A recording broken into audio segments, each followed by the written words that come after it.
May nakasulat dyan? Oo, basahin mo. Papel? Oo, sige, sige. Pakita mo sa camera.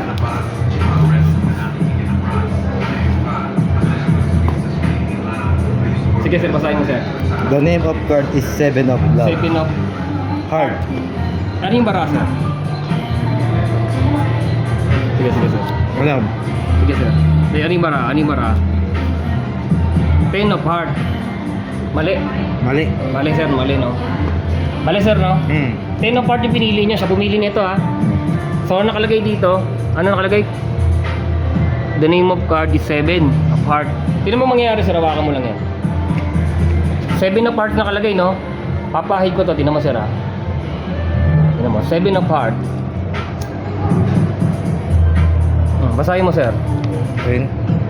Ten of hearts. Hey! Ang galing. Ten.